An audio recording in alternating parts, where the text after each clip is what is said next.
പ്രളയജലം സർവ്വസീമകളും ലംഘിച്ച് ഒഴുകിയപ്പോൾ ഉറ്റവരും ഉടയവരും കൈവിട്ട നിമിഷം 2018 കേരളം മുങ്ങിത്താഴുന്നപ്പോൾ രക്ഷകരായി എത്തിയത് വള്ളങ്ങളുമായി വന്ന കടലിന്റെ മക്കളായിരുന്നു.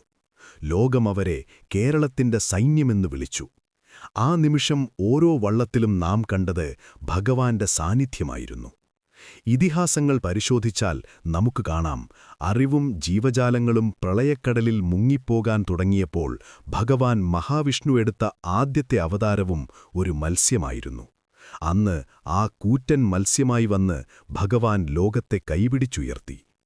എത്ര വിപത്തി തത്ര ഭഗവാൻ, അഥവാ എവിടെ വിപത്തുണ്ടോ അവിടെ ഭഗവാനുണ്ട്. രൂപം മാറിയാലും കാലം മാറിയാലും ആപത്തിൽ രക്ഷകനായി എത്തുന്ന ആ ദൈവീക ചൈതന്യത്തെക്കുറിച്ച്, മഹാവിഷ്ണുവിന്റെ ആദ്യാവതാരമായ മത്സ്യാവതാരത്തെക്കുറിച്ച് നമുക്ക് കൂടുതൽ അറിയാം. സത്യയുഗത്തിന്റെ അവസാനത്തിൽ നടന്ന ഒരു സംഭവമാണിത്. സൃഷ്ടികർത്താവായ ബ്രഹ്മാവ് ഉറങ്ങാൻ പോകുന്ന സമയത്ത് അദ്ദേഹത്തിന്റെ വായിൽ നിന്നും വേദങ്ങൾ പുറത്തുവന്നു. ആ സമയത്ത് ഹയഗ്രീവൻ എന്ന അസുരൻ ഈ വേദങ്ങൾ മോഷ്ടിച്ച് സമുദ്രത്തിന്റെ ആഴങ്ങളിൽ ഒളിപ്പിച്ചു. പ്രപഞ്ചത്തിൽ അറിവ് നശിക്കാതിരിക്കാനും വരാനിരിക്കുന്ന മഹാപ്രളയത്തിൽ നിന്നും ജീവജാലങ്ങളെ സംരക്ഷിക്കാനുമായി മഹാവിഷ്ണു ഒരു വലിയ മത്സ്യമായി അവതരിച്ചു. സത്യവ്രതൻ എന്നു പേരുള്ള ഒരു രാജാവ്, പിന്നീടിദ്ദേഹം വൈവസ്വതമനു എന്നറിയപ്പെട്ടു, ഒരിക്കൽ കൃതമാല നദിയിൽ തർപ്പണം ചെയ്യുകയായിരുന്നു. രാജാവ് തന്റെ കൈക്കുമ്മളിൽ വെള്ളമെടുത്തപ്പോൾ അതിൽ വളരെ ചെറിയ ഒരു മീൻ കുടുങ്ങി. അതിന് തിരിച്ചുവിടാൻ പോയപ്പോൾ ആ മീൻ രാജാവിനോട് പറഞ്ഞു, രാജാവേ, എന്നെ ഈ നദിയിൽ ഉപേക്ഷിക്കരുത്, വലിയ മീനുകൾ എന്നെ തിന്നും, എന്നെ രക്ഷിക്കൂ. ദയ തോന്നിയ രാജാവ് ആ മീനിനെ തന്റെ കമണ്ടലുവിലാക്കി. എന്നാൽ അത്ഭുതകരമെന്നോണം മീൻ പെട്ടെന്ന് വളർന്നു. പിന്നീടതിനെ ഒരു പാത്രത്തിലേക്കും പിന്നെ കിണറ്റിലേക്കും കുളത്തിലേക്കും മാറ്റി. എന്നാൽ ഓരോ ഇടത്തും മീൻ അവിശ്വസനീയമാം വിധം വലുതായിക്കൊണ്ടിരുന്നു. ഒടുവിൽ രാജാവ് അതിനെ സമുദ്രത്തിൽ കൊണ്ടുപോയി വിട്ടു. അത് ആഴക്കടലിനോളം വലുതായി. മീനിന്റെ ഈ വളർച്ച കണ്ട് വിസ്മയിച്ച സത്യവ്രതൻ കൈകൂപ്പി ചോദിച്ചു, അങ്ങ് ആരാണ്? സാധാരണ ഒരു മത്സ്യത്തിന് ഇത്ര വേഗം വളരാൻ കഴിയില്ല. അങ്ങ് സാക്ഷാൽ മഹാവിഷ്ണു തന്നെയല്ലേ? അപ്പോൾ ഭഗവാൻ വിഷ്ണു തന്റെ ശംഖചക്രധാരിയായ രൂപത്തിൽ പ്രത്യക്ഷപ്പെട്ട് അരുളി ചെയ്തു, രാജാവേ, ഇന്നുമുതൽ 7-ാം ദിവസം ഈ ലോകം പ്രളയത്തിൽ മുങ്ങും. അന്ന് ഞാനൊരു വലിയ തോണിയുമായി വരും. നീ സപ്തർഷികളെയും സർവ്വജീവജാലങ്ങളുടെയും വിത്തുകളെയും സസ്യങ്ങളെയും കൂട്ടി ആ തോണിയിൽ കയറണം. വമ്പൻ മത്സ്യമായി ഞാനപ്പോൾ നിങ്ങളെ തേടിയെത്തും. 7-ാം ദിവസം ആകാശം ഇടിഞ്ഞു വീഴുന്നതുപോലെ മഴ പെയ്തു. സമുദ്രം കരയെ വിഴുങ്ങി. ആ ഇരുട്ടിൽ ഭഗവാൻ പറഞ്ഞതുപോലെ ഒരു വലിയ തോണി ഒഴുകി വന്നു. സത്യവ്രതനും ഋഷിമാരും അതിൽ കയറി. അലറുന്ന തിരമാലകൾക്കിടയിലൂടെ സ്വർണ്ണനിറത്തിലുള്ള ഒരു കൂറ്റൻ മത്സ്യം അവർക്കരികിലെത്തി. അതിന്റെ തലയിൽ ഒരു വലിയ കൊമ്പുണ്ടായിരുന്നു. രാജാവേ, ഭയപ്പെടേണ്ട. വാസുകി എന്ന സർപ്പത്തെ കയറാക്കി ഈ തോണിയെ എന്റെ കൊമ്പിൽ ബന്ധിക്കൂ, ഭഗവാൻ പറഞ്ഞു. പ്രളയക്കടലിലൂടെ ആ തോണിയെ സുരക്ഷിതമായി ഭഗവാൻ നയിച്ചു. പ്രളയത്തിനിടയിൽ ഭഗവാൻ സമുദ്രത്തിനടിയിൽ പോയി ഹയഗ്രീവനെ വധിക്കുകയും മോഷ്ടിക്കപ്പെട്ട വേദങ്ങൾ വീണ്ടെടുത്ത് ബ്രഹ്മാവിന് തിരികെ നൽകുകയും ചെയ്തു. പ്രളയം അവസാനിച്ചപ്പോൾ ലോകം വീണ്ടും പുനർജനിച്ചു. സത്യവ്രതൻ പുതിയ ലോകത്തിന്റെ അധിപനായി മനു മാറി. സത്യവ്രത രാജാവിനെയും സപ്തർഷികളെയും പ്രളയക്കടലിൽ നിന്നും രക്ഷിച്ച ശേഷം പ്രളയജലം ഇറങ്ങിത്തുടങ്ങി. ആ സമയത്ത് ഭഗവാൻ തന്റെ ദൗത്യം പൂർത്തിയാക്കിയിരുന്നു. തോണിയിൽ വച്ച് ഭഗവാൻ സത്യവ്രതന് പരമമായ ജ്ഞാനം ഉപദേശിച്ചു നൽകി. ഇതിനെയാണ് മത്സ്യപുരാണം എന്ന് വിളിക്കുന്നത്.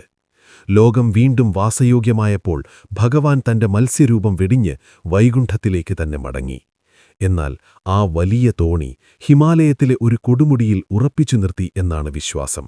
ഇതിനെ നവബന്ധനം എന്ന് വിളിക്കുന്നു. സത്യത്തിൽ ആരാണീ മത്സ്യം? വെറുമൊരു അവതാരം മാത്രമാണോ? അല്ല. പ്രപഞ്ചം ഇരുട്ടിലാവുമ്പോൾ, അറിവ് നഷ്ടപ്പെടുമ്പോൾ, പ്രിയപ്പെട്ടവർ പോലും കൈവിട്ടുപോകുന്ന പ്രളയസമാനമായ അവസ്ഥകളിൽ നമുക്ക് മുന്നിൽ തെളിയുന്ന ആ പ്രകാശമാണ് ഈ മത്സ്യാവതാരം. നാം ഒറ്റപ്പെട്ടു എന്ന് കരുതി കരയുമ്പോൾ നമ്മെ താങ്ങാനെത്തുന്ന ഓരോ കൈകളും ആ ഭഗവാന്റേതാണ്. അന്ന് ആ വലിയ കടലിൽ ഒരു ചെറിയ തോണിയെ വഴി നടത്തിയ ആ കൊമ്പുള്ള മത്സ്യം ഇന്നും നമ്മുടെ ജീവിതമാകുന്ന കടലിൽ കൂടെയുണ്ട്. ഭഗവാൻ വിഷ്ണു ഒരു രൂപത്തിൽ മാത്രം ഒതുങ്ങുന്നവനല്ല. മുങ്ങിപ്പോകുന്നവനെ കരകയറ്റുന്നവന്റെ രൂപത്തിൽ, ആപത്തിൽ തുണയാകുന്നവന്റെ ഭാവത്തിൽ, സ്നേഹമായി, കരുണയായി അവൻ നമുക്കിടയിൽ തന്നെയുണ്ട്. അവിടുത്തെ സമാധാനം അവരുടെ ത്യാഗമാണ് എന്നു പറയുന്നതുപോലെ മറ്റുള്ളവർക്കു വേണ്ടി സ്വയം ഉരുകുന്ന ഓരോ മനസ്സിലും ആ വൈകുണ്ഠനാഥൻ കുടികൊള്ളുന്നു. അതുകൊണ്ട് പ്രിയപ്പെട്ടവരെ, ജീവിതത്തിൽ പ്രതിസന്ധികളുടെ പ്രളയം വരുമ്പോൾ ഭയപ്പെടേണ്ട. രക്ഷിക്കാൻ ഭഗവാൻ ഏതെങ്കിലും ഒരു രൂപത്തിൽ തീർച്ചയായും വരും. ആ വിശ്വാസമാണ് നമ്മുടെ കരുത്ത്. ആ കരുതലാണ് നമ്മുടെ ദൈവം. നാം എത്രയൊക്കെ ആഗ്രഹിച്ചാലും പ്രാർത്ഥിച്ചാലും വിധി നിശ്ചയിച്ച കാര്യങ്ങൾ നമ്മുടെ ജീവിതത്തിൽ സംഭവിച്ചേക്കാം. ഭഗവാൻ കൂടെയുണ്ട് എന്ന് കരുതി പ്രളയം വരാതിരിക്കില്ല, പ്രതിസന്ധികൾ ഉണ്ടാവാതിരിക്കില്ല. കാരണം വിധി എന്നത് പ്രകൃതിയുടെ നിയമമാണ്. അതിനെ തടുക്കാൻ നമുക്ക് പക്ഷേ കഴിഞ്ഞെന്നു വരില്ല. എന്നാൽ അവിടെയാണ് ഭഗവാന്റെ സാന്നിധ്യം നാം തിരിച്ചറിയേണ്ടത്.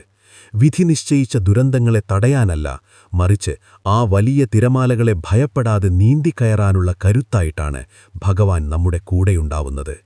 സത്യവ്രത രാജാവിന് പ്രളയം വരാതിരിക്കാൻ ഭഗവാൻ വരം നൽകിയില്ല, മറിച്ച് ആ പ്രളയത്തെ അതിജീവിക്കാൻ ഒരു തോണിയും വഴികാട്ടിയായി താനും കൂടെയുണ്ടാകും എന്ന ഉറപ്പാണ് നൽകിയത്.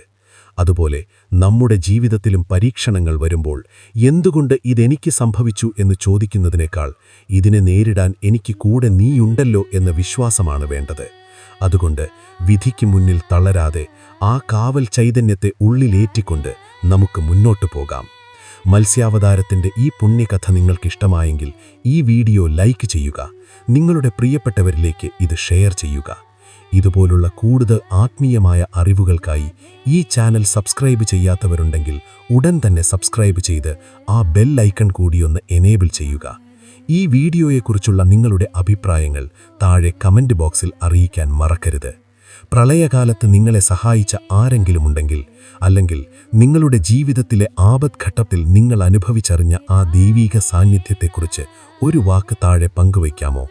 അത് മറ്റുള്ളവർക്കും ഒരു വലിയ പ്രചോദനമായിരിക്കും. മഹാവിഷ്ണുവിൻ്റെ അടുത്ത അവതാരമായ കൂർമാവതാരത്തിൻ്റെ വിശേഷങ്ങളുമായി നമുക്ക് വീണ്ടും കാണാം. അതുവരെ നന്ദി, നമസ്കാരം.